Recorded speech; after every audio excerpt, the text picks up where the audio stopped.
Welcome to Crime of Slaves. Before we start tonight's episode, take a brief moment and let us know in the comment section where you are tuning in from. Your city, your country, the time that surrounds you at this very moment. We go through every single comment. We notice you from Lagos and London, from Atlanta and Amsterdam, from Kingston and Kuala Lumpur. And each time a comment is left, it signals to us that these overlooked voices are at last receiving a hearing. If you haven't yet subscribed to Shadows of Black History, please do so right now. Activate all notifications because the narrative you are about to encounter represents the kind of history that never made it into textbooks, was never part of any school curriculum, and was never discussed in respectable circles. It was deliberately entered, cloaked in hush, and secured behind the barriers of plantation residences where influential men believed their secrets would stay eternally concealed. They were mistaken. The tale we are going to relate to you this evening is not an easy one. It was never intended to be. It concerns what transpired when the carriages came rolling down the lengthy, unpaved roads of the American South. When the noise of horses and merriment reached the ears of enslaved women laboring inside those magnificent, dreadful homes. It is a story about their knowledge, their fears, their ordeals, and what they silently bore for the remainder of their days. Get comfortable. Eliminate every interruption, and pay close attention, because these women merit, at the very minimum, the chance to finally be heard. There exists a specific noise that recurs repeatedly in the accounts of formerly enslaved women who toiled inside the grand plantation residences of the American South. It isn't the crack of the overseer's lash, though that noise appears frequently enough. It isn't the clang of iron shackles, nor the auctioneer's shout calling out prices above the heads of human beings arranged in a courthouse yard. The sound that emerges most often, recalled with the greatest clarity, remembered with the most exact emotional significance, is the noise of carriage wheels upon a dirt road. The distant rumble, the rhythmic beat of wooden wheels turning over compacted earth, growing louder as the vehicle neared, sometimes joined by the sound of horses exhaling, or the voices of men laughing at some private jest shared during the trip. That sound to the women who labored inside those houses was not merely the signal of guests arriving. It was a caution. It signified that the evening ahead would diverge from other evenings. It indicated that the careful terrain of peril that those women maneuvered every single day, every hour of each day, had just shifted in the most threatening manner possible. It implied that men they did not recognize, men who possessed the complete authority of a society structured to safeguard their pleasures and justify their transgressions, would soon be within the same walls where those women toiled, ate, and attempted to rest. It implied that before the night concluded, some of them would be directed into rooms they did not wish to enter, and that refusal was not an option that the world they inhabited had reserved for them. This is the narrative of those women, of what they bore inside the plantation residences of Virginia, Louisiana, Mississippi, South Carolina, Georgia, Alabama, and Arkansas. Of the testimonies they ultimately gave when the chains of slavery were shattered, and they were at last tentatively free to speak. Of what those testimonies reveal to us about the essence of absolute power, the specific susceptibility of black women in pre-Civil War America, and the profound moral collapse of a society that constructed its prosperity and its culture upon the methodical violation of human dignity. This is a story that history tried to obliterate. Tonight on Shadows of Black History, we restore it. To comprehend what occurred inside the plantation houses of the American South, you must first grasp what those houses were built to symbolize and what they were intended to hide. The grand plantation homes that dominated the southern terrain from the late 17th century through the Civil War were architectural declarations of authority. They were constructed to be observed. Broad porches facing the roadway, tall pillars reaching toward second-floor verandas, symmetrical frontages painted brilliant white, visible for miles across level cotton fields, and above the tops of sugarcane and tobacco. From a distance, they conveyed everything their owners wished to communicate to the world: wealth, order, civilization, endurance. Travelers approaching these houses for the first time often spoke of a feeling of magnificence. The long avenue of oak trees leading to the front entrance, the formal gardens arranged with geometric exactness, the sound of music, sometimes drifting from parlor windows during the social season. If those travelers had come by invitation, they would be received at the door by a house servant, usually a woman, dressed in the neat clothing that plantation owners required their domestic staff to wear as a symbol of their own refinement. Everything visible was intended to reinforce a singular narrative. This is a place of grace. This is a place of cultivation. This is the utmost expression of Southern civilization. What that narrative required concealing was the world that actually rendered it possible. Behind the beautiful house lay the slave quarters, sometimes 100 yards distant, sometimes within sight of the kitchen windows. Low wooden structures with earthen floors and shared walls housing dozens of human beings who possessed no legal rights, no freedom of movement, no protection under statute, and no chance of refusal when their owners will contradicted their own survival. The men and women who resided in those quarters woke before dawn, worked until after dark, and returned to those structures exhausted beyond description, night after night, season after season, year after year. But among all the enslaved individuals on a plantation, the women who worked inside the house occupied a position of particular and frequently misunderstood fragility. Historians and popular narratives about slavery have occasionally proposed that house servants had it easier than field workers. They were sheltered from the sun. They worked under a roof. They sometimes wore better clothing and ate more varied food. All of this was accurate and almost entirely irrelevant to the point. What it obscured was the specific danger that proximity to the plantation owner and his household created for enslaved women who worked within those walls. Proximity meant visibility. Visibility meant selection. And selection in the world of the pre-Civil War South could signify many things, almost none of them to the benefit of the woman who had been chosen. The women who prepared the elaborate dinners. The women who cleaned the guest rooms, turned down the beds, and laid out the fresh linens. The women who transported candles down the darkened hallways. Late at night, these women understood their world with a precision and a clarity that no official document of the period ever fully captured. They understood the distinction between the plantation house as it appeared to visitors and the plantation house as it actually functioned. And when those visitors arrived, they perceived the difference in every nerve of their bodies. The world those women navigated was governed by a legal and social structure that had been constructed with extraordinary care to shield the powerful and leave the powerless exposed. Under American slavery law, enslaved people were legally property, not persons' property. The implications of this classification were absolute. An enslaved woman had no legal right to refuse any directive from her owner. She had no legal recourse against any form of mistreatment. She could not lodge a complaint, pursue legal action, testify in court against a white person, or appeal to any authority for protection.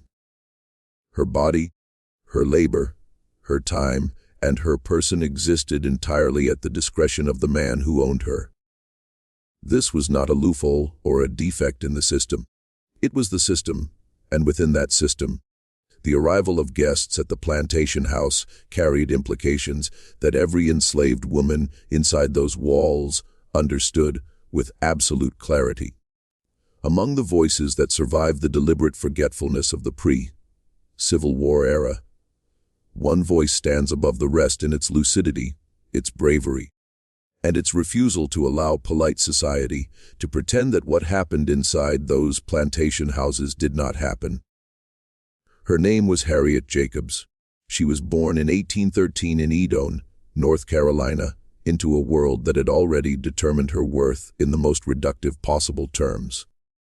She was property. She was, in the language of the era, a slave girl.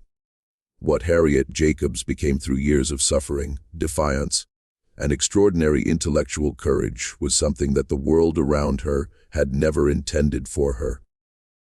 She became a witness, she became a writer, and she became, through her 1861 autobiography, Incidents in the Life of a Slave Girl, one of the most significant voices in the entire history of American literature. Not because of her literary style, though that was exceptional, but because of what she was prepared to articulate. She was prepared to articulate what others wished her to keep quiet.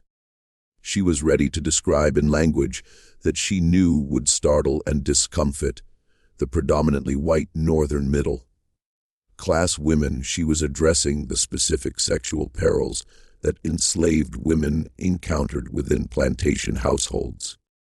She was willing to identify with a precision that left no comfortable vagueness the connection between the institution of slavery and the exploitation of enslaved women's bodies as a routine element, not an anomaly of plantation existence.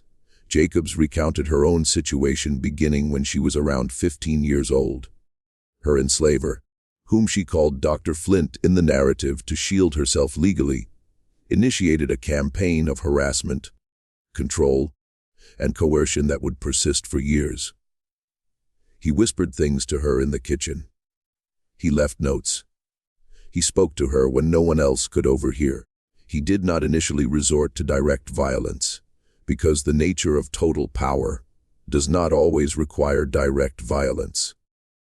It can function through the constant menace of violence, through the manipulation of every relationship a person holds dear, through the use of the enslaved person's love for their children, their family, their small community, as a lever to secure compliance.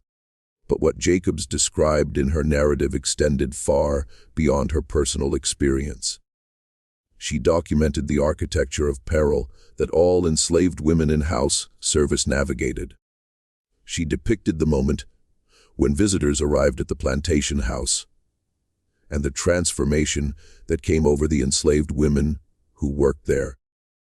The careful attention to which woman might be chosen, the commands that were given after dinner, when the guests were settled, and the candles were burning low, the young women who walked toward the guest rooms and returned hours later, silent. She wrote about the way the mistress of the plantation responded to these events, the jealousy, the cruelty, the punishment of enslaved women for their own victimization. The mistress who knew what her husband was doing and turned her fury not on her husband, whom she could not control, but on the enslaved women whom she could. This dynamic, Jacobs wrote, was one of the most insidious features of slavery's corruption of the white household. The system generated both the offense and then redirected the reaction to the offense onto its most powerless victims. Jacobs eventually selected a strategy of defiance so daring and so painful that it is almost unbearable to contemplate. She concealed herself for 7 years. She lived in a tiny crawl space above her grandmother's house, a space so small she could not stand upright, barely 3 feet high at its tallest point, baking in summer, freezing in winter, lying still for months at a time, while her children lived below her and did not know she was there. 7 years in that space, so that the man who owned her could not reach her. 7 years because the only freedom available to her was a darkness so complete that it amounted to a burial before death. When she finally emerged and eventually reached the North, when she finally recorded what she had witnessed and experienced, she prefaced her account with an apology that says everything about the world she was navigating. She wrote that she was aware that some would think she was describing things that should not be spoken aloud. She wrote that she was not without pride, but she wrote that the truth required telling, and that silence was the only thing the perpetrators of these crimes actually wanted from their victims. She refused to grant it to them. Harriet Jacobs was a writer. She was educated in defiance of the laws that made it illegal to teach enslaved people to read. She possessed both the language and the courage to set down her experience in a form that could reach the public.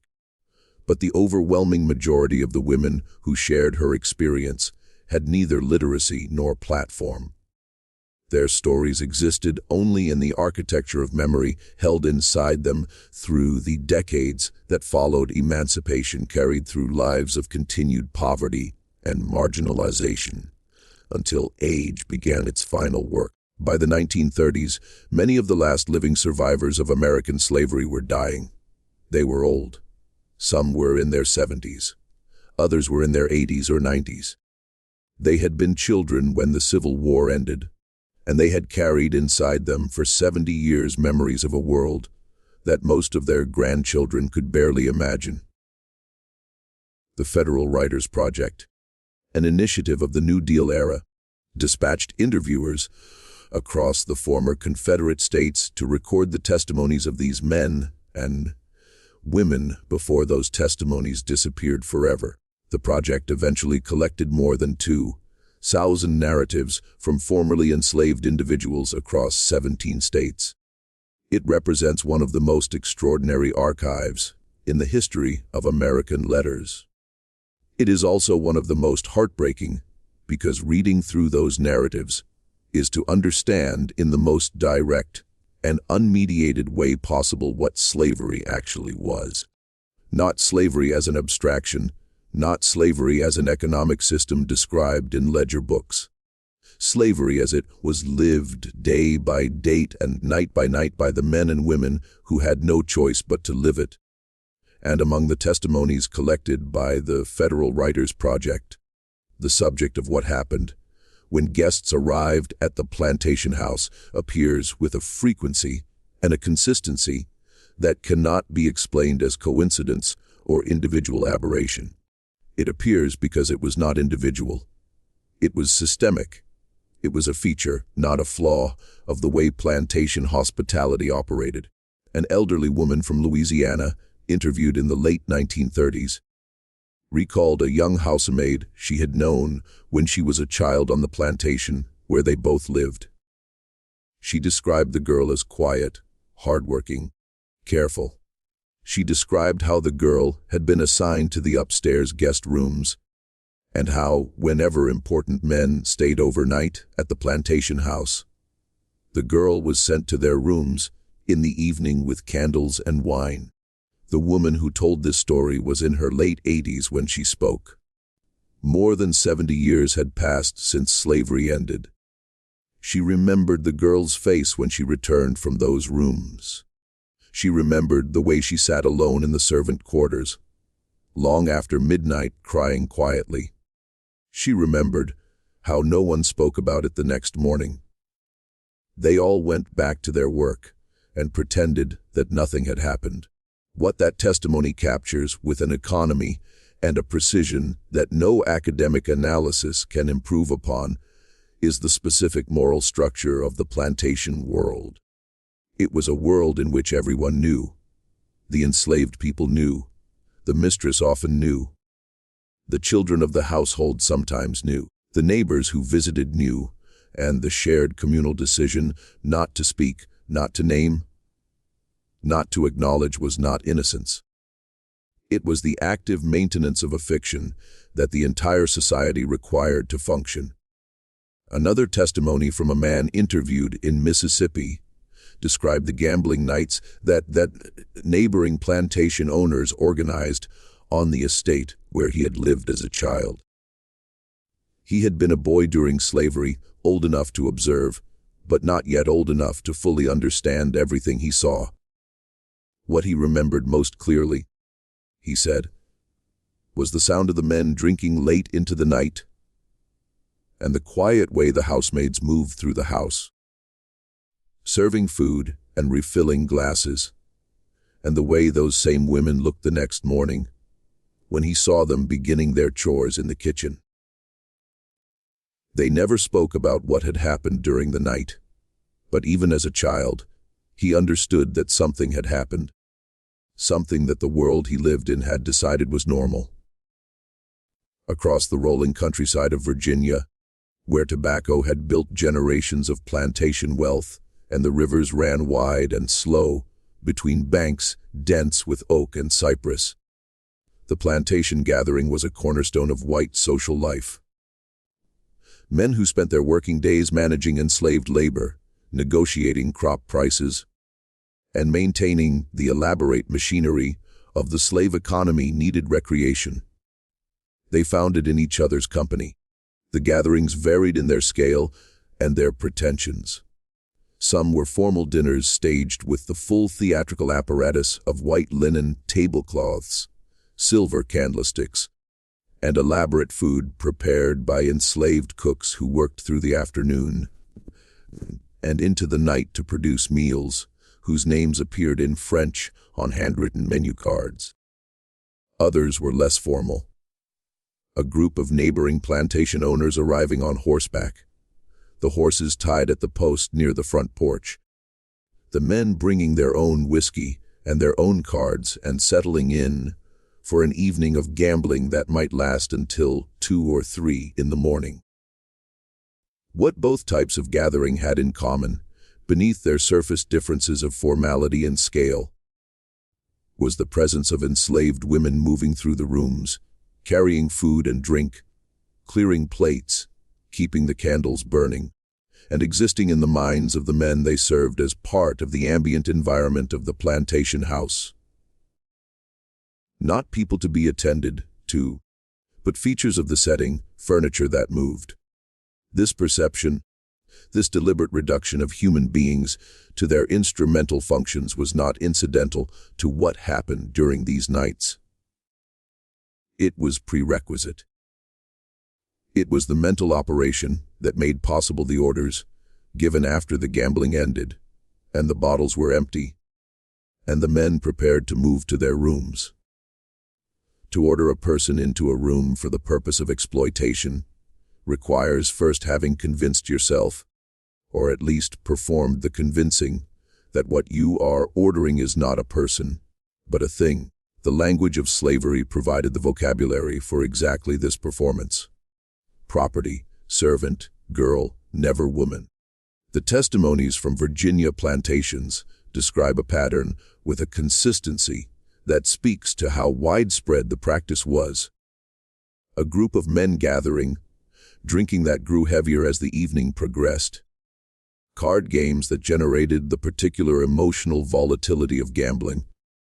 And then, when the games ended, and the money had changed hands, and the men were drunk enough to feel invulnerable, and sober enough to still issue coherent instructions, the orders that the enslaved women in the house had been dreading since they first heard the carriages rolling up the drive.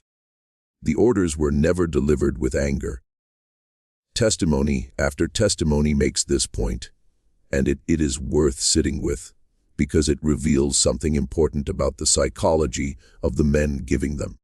The orders were delivered calmly, sometimes almost apologetically, in the way that a person might apologize for a minor inconvenience they are causing to another. Send one of the girls to the guest rooms. Make sure the gentlemen are comfortable tonight. The casual register, the domestic vocabulary, the performance of normally, all of it designed to encode the intolerable as routine. For the women who received those orders, There was no confusion about what was being asked. There was no ambiguity to navigate. There was only the calculation of survival. What happens if I refuse? What happens to my children if I refuse? What happens to the woman who shares my quarters, my food, my small daily existence? If my refusal makes the master angry tonight, slavery operated through exactly these calculations. It did not require constant violence, because the threat of violence, ever present and omnidirectional, did most of the work. The woman who walked slowly down the hallway toward the guest room was not submitting to the desire of the man waiting behind that door. She was submitting to the entire weight of a society, constructed to give her no other viable option. And when she returned before dawn to take up her work again, there was no acknowledgement, no comfort offered by the master or his family, no recognition that anything unusual had occurred. The performance of normally continued into the morning, as if the night had not happened, as if she had not happened. Part 6. The Overseer's Dominion, Mississippi and the Chain of Command. Mississippi Chapter. If the plantation owner represented one stratum of the threat that enslaved women navigated, the overseer represented another, and in some ways more immediate one. The plantation owner was the ultimate authority. But he was not always present. He might have business in town. He might be traveling. He might spend weeks away from the estate, while his crops were tended, and his workers managed by the man he had hired to do his daily enforcement. The overseer was that man. And in the hierarchy of the plantation world, the overseer occupied a position that was in some respects the most psychologically complex of any player in the slave economy. He was not wealthy. He did not own the land or the people working it. He was himself a laborer, hired labor, paid a wage to maintain a system from which he benefited only indirectly. Yet he wielded within the borders of the plantation a near total authority over the lives of dozens or hundreds of human beings. He could punish. He could restrict. He could assign the hardest work in the worst conditions. And he could, if the owner was absent or indifferent or complicit, extend that authority into domains that had nothing to do with cotton production. The Mississippi testimony collected by the Federal Writers Project from a formerly enslaved cook who had worked on a large cotton plantation describes an overseer whose character embodies everything that the concentration of unchecked power does to the men who hold it. He was known for cruelty long before his parties began. He had established his reputation through the particular directness of his punishments in the cotton fields, a kind of theatrical brutality designed to communicate to everyone watching that his authority had no limits, and that challenging it would produce consequences severe enough to function as a permanent lesson. But the cruelty of the daytime fields was, in a sense, the public performance of his power. The gatherings he began hosting on weekend evenings were something different. They were the private expression of it. He invited other overseers from neighboring plantations. He invited traders passing through the region. He invited men whose position in the colonial hierarchy of the plantation world was similar to his own, men with authority, but without wealth. Men who found in these gatherings a temporary confirmation that their power over others was real and absolute. The enslaved cook who described these nights had watched them unfold many times. She had carried food to the table where the men drank and shouted stories. She had refilled glasses and cleared plates, while keeping her eyes directed toward the floor, understanding that visibility invited attention, and that attention in the atmosphere of those nights was never safe. She had listened to the progression of the drinking, and the progression of the men's behavior louder and more reckless as the whiskey moved through them until the inevitable moment when the overseer rose from his chair and issued the instructions that every person in the servant quarters had been waiting for with dread. Send the girls. Make sure our guests are satisfied. The cook described one particular young woman who had arrived on the plantation only a few years earlier, sold from another estate. Separated from everyone she knew, navigating a world that had stripped her of every familiar anchor. The older women on the plantation had tried to protect her in the ways available to them, which were small ways, meaningful ways, the kind that keep people alive inside situations that might otherwise destroy them entirely. They had placed her close to them in the work rotation. They had warned her about the overseer's parties. They had tried to create a kind of distributed shield around her made of presence and proximity. But the overseer's order could not be deflected by presence and proximity. When her name was given one evening, she walked down the hallway, with trembling hands carrying a small tray, and the women in the kitchen heard the door close at the end of the hall, and they waited. They had learned to wait. And when she returned before sunrise, looking the way that women returning from those rooms always looked, the cook placed a hand briefly on her arm. There were no words. Words would have been inadequate to the weight of what had happened.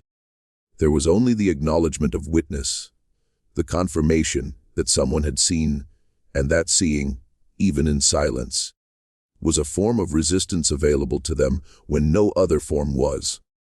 The plantation record books of that era contain no mention of these events. They record the weight of cotton bales, the number of field hands, the purchase prices of enslaved people, the cost of medical attention and equipment. They do not record what happened in the plantation house when the overseer's guests arrived, because the men keeping those records had decided, as a matter of conscious policy, that these events did not require recording, that they were not events at all, that they were simply part of the ambient operation of a system that was, in their understanding, working exactly as designed. Names matter. The names that people give to places and things carry within them. The concentrated weight of experience that official language has declined to record. In the formal vocabulary of the plantation house, every room had a function and a designation drawn from the architecture of white domestic life. Guest rooms, parlors, drawing rooms, dining rooms, the language of comfort and hospitality. But the enslaved people who moved through those rooms, who cleaned them and tended them and occupied them under circumstances that bore no relationship to comfort or hospitality, developed their own names for the spaces that mattered most in their lives. And on a plantation located in the low coastal country of South Carolina, where rice paddies spread across the wetlands, and the heavy air carried the smell of river water and marsh grass year-round, the enslaved workers gave one room a name that has endured through the testimonies collected long after slavery ended. They called it the guest room of sorrow. The name was not spoken to white people.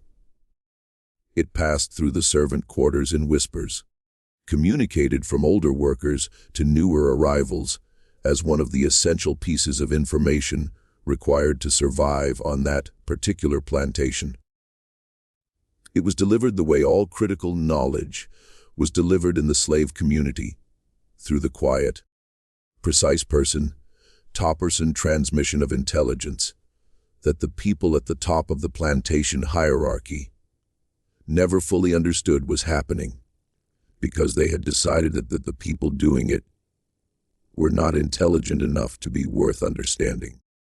The room itself was not distinctive in appearance. A bed, furniture suited to a guest's comfort, a window facing the direction from which visitors arrived, so that the approaching carriage could be seen from inside the room, a place where traveling businessmen rested, where neighboring plantation owners stayed during multi-day visits, where doctors and lawyers and traders slept on their journeys through the region. A room, like many others in many houses across the South, which is precisely the point. What made it the room of sorrow was not its physical characteristics. What made it the room of sorrow was the pattern of what happened in it. An elderly man who had grown up on that plantation, interviewed by the Federal Writers Project when he was in his 80s, described the routine with a specificity that suggests the pattern had been established so firmly, repeated so reliably that every person on the plantation knew it, as well as they knew the rhythm of the workday. When visitors arrived, the household was mobilized. Rooms were prepared, food was cooked, the formal machinery of plantation hospitality was activated. After dinner, when the conversation between the plantation owner and his guests had concluded, and the whiskey bottles were brought out, the evening moved into its later phase. The house grew quieter. Servants finished their work in the kitchen and the dining room. The last plates were cleared, the last glasses refilled, and then, in the voice of the plantation owner, came the instructions that transformed the guest room of sorrow from a room into a sentence. One of the girls would be chosen. The choice varied, the man explained. Sometimes it was based on who the visiting guest had looked at during dinner. Sometimes it seemed to have no logic the enslaved people could identify, but the result was always the same. A young woman carrying a candle, walking the length of the hallway toward the room at the front of the house, the door closing behind her. The rest of the house settling into the performance of sleep. The elderly man described watching this process as a boy. He said he could not at first understand the full weight of what he was seeing. He saw the women walk to the room. He saw them return in the morning. He saw the expression on their faces, or more precisely, the deliberate absence of expression, the practiced blankness that enslaved people learned to maintain over anything they needed to protect. He said he eventually understood, as he grew older, that the blankness was not absence of feeling. It was the membrane between interior reality and the hostile exterior world. It was the face that said nothing while the person behind it continued to exist, continued to feel, continued to carry the full weight of what had been done to them by a system that counted their silence as their consent. One woman, who had herself been a housemaid on that plantation, described something that the man's testimony did not capture. She described what the older servants told the younger ones when they first arrived, the quiet transmission of knowledge that was both warning and preparation, and an inadequate substitute for the protection that should have existed and did not. Stay close to the kitchen. Keep your head down when the visitors come. Do not catch anyone's eye at dinner. Move quickly through the hallways and do not linger. None of it was enough. She knew that now, she said, speaking from the distance of decades. None of the warnings and strategies and small acts of navigation that the older women shared with the younger ones were enough to protect them from the fundamental reality of their position. What those strategies could do, and what they did do, was communicate something essential. You are not alone. We see what is happening to you. We cannot stop it. But we are here, and when you return, we will still be here. And that is what we have to offer in a world that has taken everything else. There is a particular cruelty embedded in the way the plantation economy used the physical appearance of enslaved women, and it requires careful examination because it reveals something about the specific mechanics of exploitation that the more general narrative of slavery sometimes obscures. In the cotton fields of Georgia and the surrounding states, physical labor was the primary currency of exploitation. An enslaved person's value was measured in their capacity for sustained agricultural work, in the weight of cotton they could pick, in the acres they could prepare, in the hours of labor that could be extracted from their bodies before those bodies gave out. In this calculus, appearance was irrelevant. What mattered was endurance. But inside the plantation house, a different calculus operated. And within that different calculus, the physical appearance of enslaved women became a form of vulnerability that added another dimension of danger to their already dangerous position. To be considered attractive in the eyes of the plantation owner and his guests was not an advantage. It was an exposure. It meant being more frequently selected. It meant being placed in closer proximity to the men who visited the house. It meant being watched with an attention that was not admiring but predatory, not flattering but threatening. The woman who shared the testimony, recorded in the Federal Writers Project from Georgia, had been sold at auction as a young girl, separated from her mother in the transaction that most enslaved people identified as the single most traumatic event of their lives. She remembered the auction yard with the particular vividness that extreme fear imprints on memory, the crowd of buyers moving among the people lined up for inspection, the hands that examined bodies for signs of strength or illness.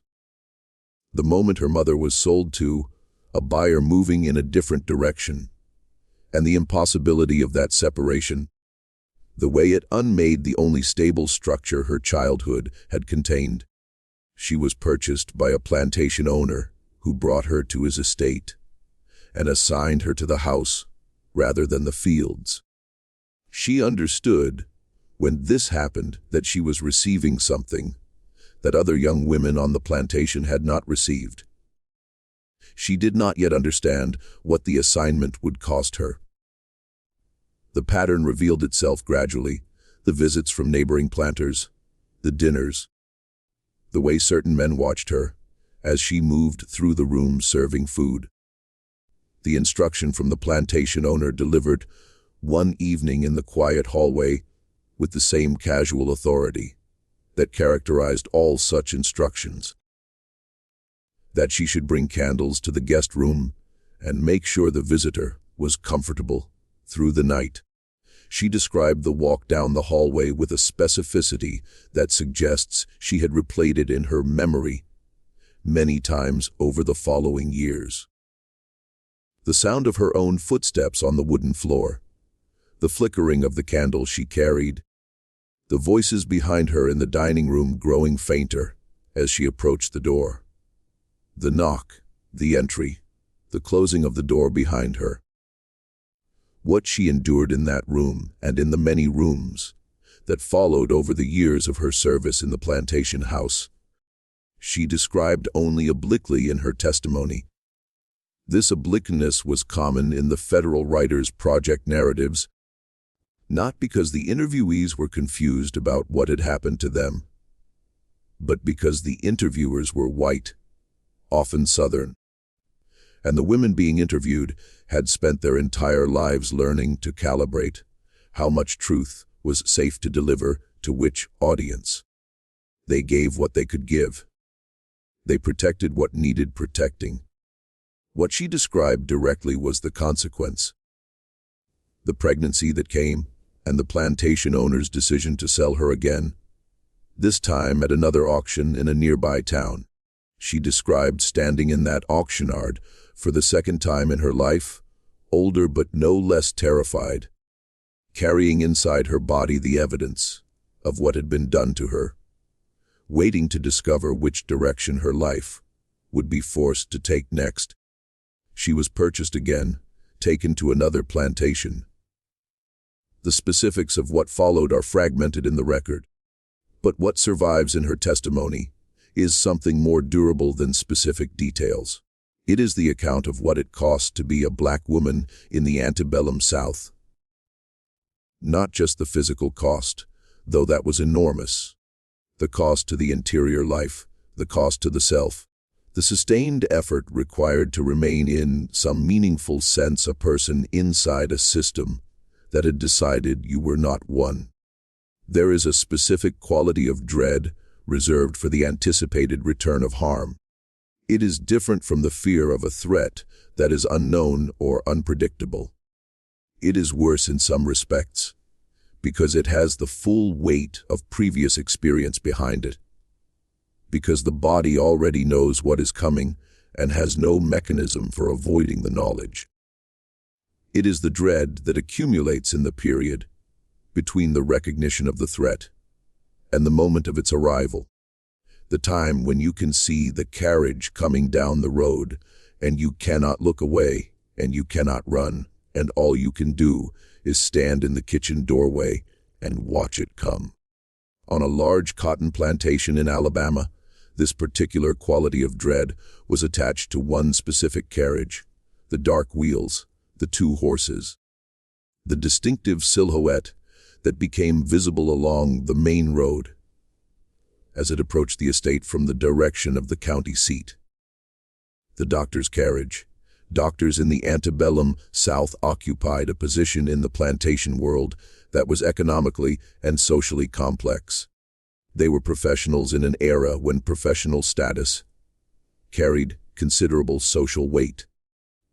They were respected guests at the plantation houses. They visited, offered the hospitality of the dining room and the guest room as a matter of social protocol, and they moved through the plantation economy with a freedom of motion that most people in that world did not possess. They traveled between estates, staying overnight when the distance was too great for a single day's journey, accepted into the domestic interior of the plantation house as a trusted figure whose presence was always welcome. What that trusted status meant in practice for the enslaved women working inside those houses was another form of the exposure that every aspect of the plantation world seemed designed to maximize. The testimony from the Alabama plantation, preserved through the Federal Writers Project, came from an older woman who had worked as a cook on the estate for many years. She described the pattern of the doctor's visits with the precision of someone who had watched it unfold so many times that its sequence had become as familiar as the rhythm of the seasons. The carriage appearing on the road in the late afternoon, the word spreading quickly through the plantation. As words always spread in the communities of the enslaved, who had developed systems of communication so efficient and so invisible to the white household that information traveled through those networks faster than most people running it could have managed. The doctor's coming. For most of the plantation, this announcement meant a routine disruption. The household would be activated to receive a guest. Rooms prepared, food cooked, the formal protocols of plantation hospitality enacted. But for one young maid working inside the house, the announcement meant something entirely different. The cook described watching the girl's face change when she heard the news. The shoulders that dropped slightly, as if a weight had settled onto them. The hands that became less steady in their work. The cook knew what the visits meant for the girl. She had seen the pattern establish itself from the first time the doctor had stayed overnight at the plantation, and the owner had sent the maid to attend him in the guest room. She had seen the maid return in the morning with the expression that all these women learned to wear. The face that communicated nothing while the person behind it processed everything. She had placed her hand on the girl's arm in the morning. The gesture of witness that was the most the cook could offer within the constraints of the world they shared. The visits continued. They became as patterns in the plantation. World tended to become regular and expected. The doctor arrived. He was given dinner and whiskey and conversation. Late in the evening, the owner gave the instruction, "Send the girl." And in the morning the girl returned. What the cook described most powerfully was not any single night, but the accumulation of nights. The way the knowledge that the doctor would return sat inside the maid between his visits. The sight of his carriage on the road, visible from the kitchen window, produced a physical response that the cook could observe from across the room without the girl saying a word. The certainty of what was coming was in some respects worse than the event itself, because at least during the event there was no time left for anticipation. She said that after slavery ended and she had moved to a new life in another community, she sometimes thought about the girl and wondered what had become of her. She did not know. The records did not know. The Federal Writers Project did not find her. She had passed into the silence that absorbed most of the people who moved through the plantation houses of the antebellum South. Their experience real, their suffering real, their existence real, but their names and their stories erased by a world that had decided their documentation was not worth preserving. The rivers of the American South were the arteries of the antebellum economy. Before the railroads arrived, before roads were improved enough to carry heavy freight reliably, the rivers did the work. The Mississippi, the Alabama, the Arkansas, the Savannah, the James. These waterways moved cotton from plantations to markets, carried goods from urban centers into the rural interior, and provided the primary routes of travel for the men who conducted the commercial business of the slave economy. River traders were among the most mobile figures in this world. They traveled constantly, their boats loaded with goods of all kinds, stopping at plantations along the banks to conduct transactions that might take an afternoon or an entire day. When the distance between stops was too great for a single day's travel, they required overnight accommodation. The plantations that sat near the river provided it. A guest house near the bank or a room inside the main house was a standard feature of any plantation that did business along the water routes. And the men who ran those plantations understood something about hospitality that had nothing to do with genuine generosity and everything to do with the commercial relationships that their economic survival depended on. A trader who was made comfortable during his overnight stay was a trader more likely to return. A trader who was offered not just a room and a meal, but the full range of the plantation's resources was a traitor who left with a favorable impression of his host. And in the world of the antebellum South, the full range of the plantation's resources included its enslaved population. The testimony from the Arkansas River Plantation is in some respects the most clinical of all the accounts that have survived. And that clinical quality makes it paradoxically among the most disturbing. The cook who described these events spoke about them with the matter of clarity of someone who had processed what she witnessed over 70 years and arrived at a place beyond outrage. A place of simply knowing what was true and determining to say it plainly. Boats would arrive along the riverbank in the late afternoon. The traders would come to the house to conduct their business with the owner. After the transactions were complete, he would invite them to stay for dinner and remain overnight. The cook would prepare the meal. The servants would clear the table and refill the glasses. And when the dinner ended and the traders prepared to move to the guest house near the water, the owner would turn to the house servants and deliver the instructions she had heard so many times. Send 2 of the girls to the guest house. Make sure the traders are comfortable tonight. 2, not 1. 2. The addition of that number communicates something about the scale and the normality of the practice. This was not an occasional event born of unusual circumstances. It was a routine offering. It was hospitality. It was part of how this plantation conducted its business relationships with the men who traveled the river and needed a place to stop. The cook described watching the 2 young women walk down the path, toward the guest house carrying small lanterns. The path went through tall grass and trees before reaching the water. From the plantation yard.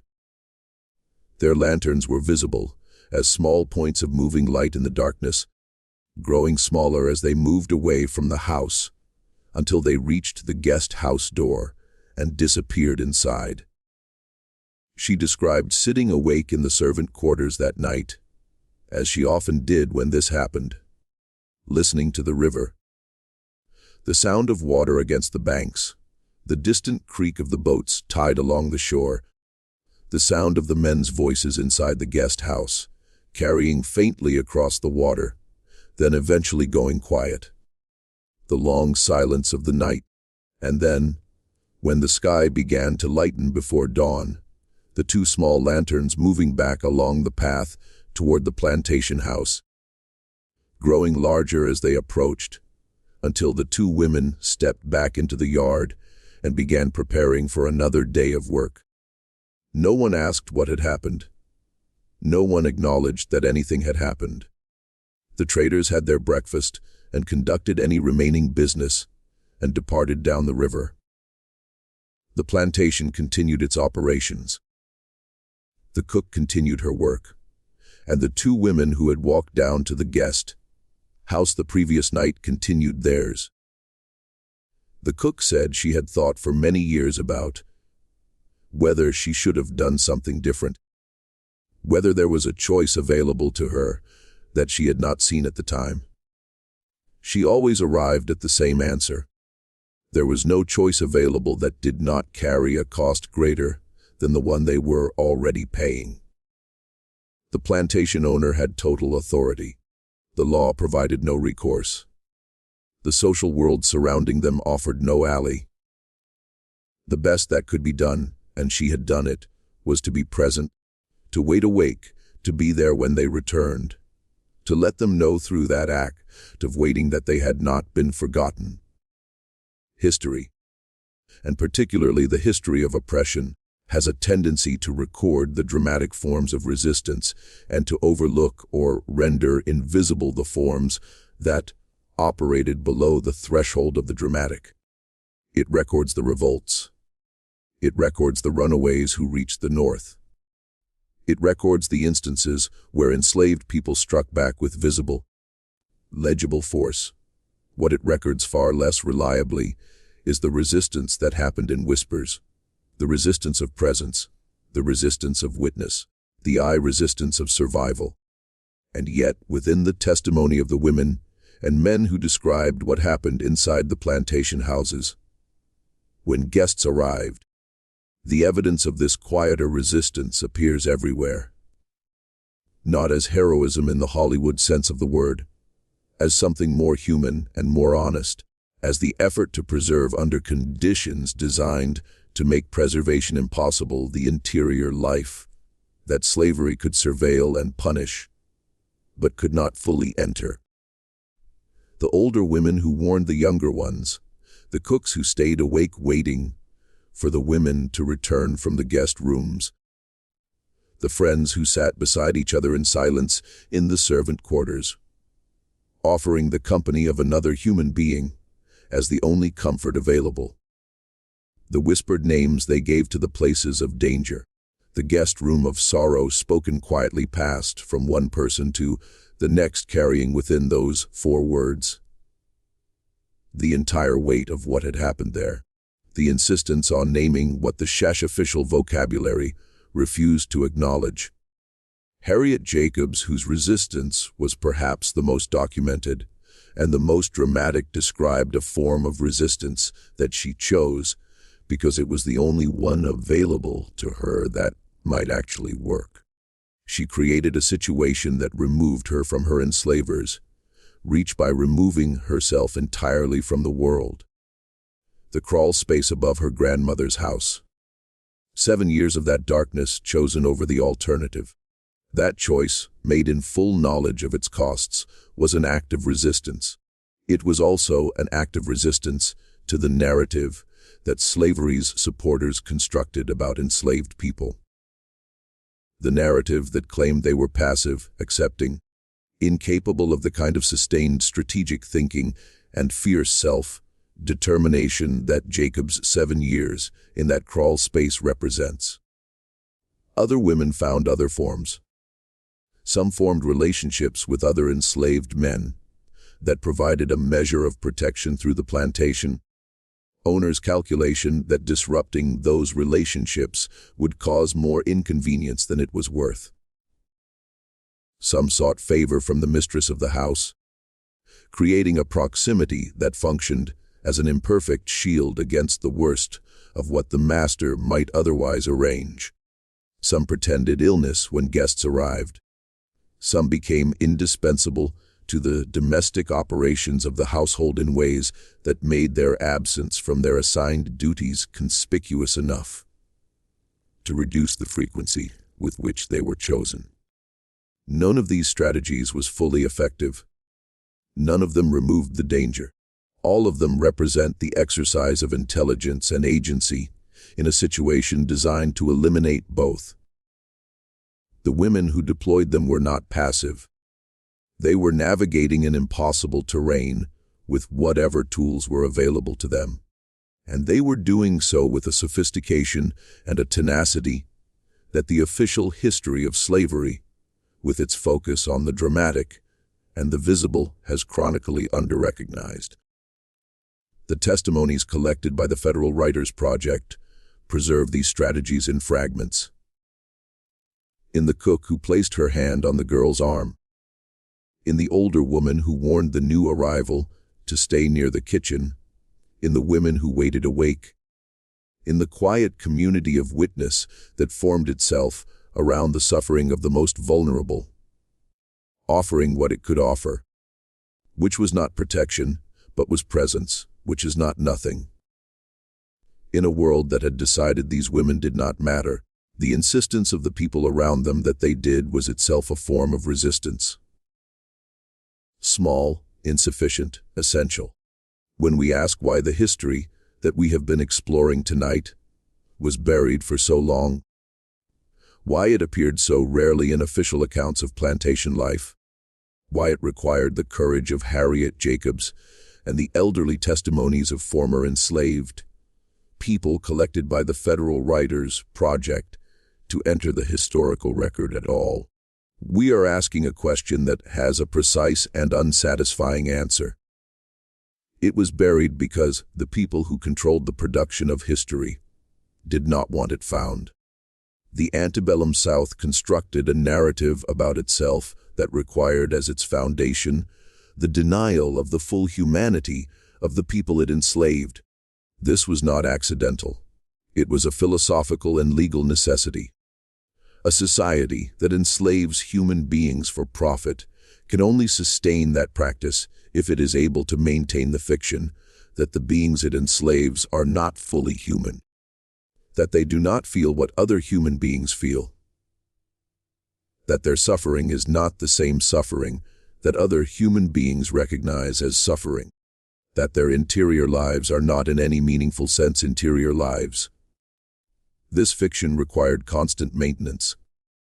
Every act of enslaved resistance, every testimony of enslaved intelligence and dignity and feeling, every documented instance of enslaved people loving their children, protecting each other, building communities and cultures and spiritual lives within the constraints of their bondage, was a threat to the fiction.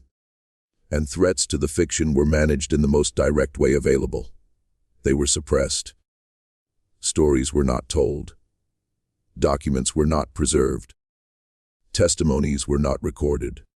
And when they were recorded, as in the case of Harriet Jacobs, they were dismissed, doubted, challenged, their author's credibility attacked. The specific suppression of the history of sexual exploitation within the plantation household served an additional function beyond the general denial of enslaved humanity. It protected the reputations, the marriages, the social standing, and the legal interests of the specific men who had participated in that exploitation. Many of those men had white families who were dependent on those reputations. Many had political careers business interests, and social positions that the truth of their behavior would have jeopardized. And many of them were still alive and still powerful long after slavery ended in a society that had decided through the failures of Reconstruction and the rise of Jim Crow that the full reckoning with what had happened would not occur. The silence was not passive, it was enforced. The women who had survived these experiences found themselves, after emancipation, in a world that offered them freedom in name, but continued to surround them with the social and economic power of the men who had exploited them, and the families and institutions that had benefited from that exploitation. Speaking the truth in that world carried consequences. The silence was maintained not by the women who had experienced these events, but by the structures that made speaking dangerous. And so the testimonies waited. They waited in the memories of elderly women and men who had been children during slavery. They waited until the 1930s, when interviewers from the Federal Writers Project traveled across the South and sat down with people who were in their 80s and 90s, and finally had the opportunity, at the end of their lives, to say what they had witnessed. By then, many of the people most directly affected were gone. The women themselves, the ones who had walked those hallways, who had returned before dawn to begin another day of work. Most of them had lived their entire lives without the world ever acknowledging what had been done to them. What remains is what they chose to leave. The testimonies, the memoirs, the whispered names that passed through the slave quarters and eventually passed through history, the guest room of sorrow, the sound of carriage wheels on a dirt road, the small lanterns moving through the grass toward the river. There is a question that must be asked at the end of a story like this one, and it deserves a more honest answer than the comfortable ones that are sometimes offered in its place. The question is this: what do we owe to the people whose stories we have just heard?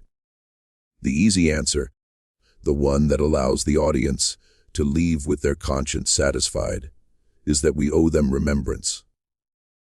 That by listening to these stories, by bearing witness to what happened in those plantation houses, we have fulfilled some obligation to the dead, that the act of knowing is itself sufficient tribute.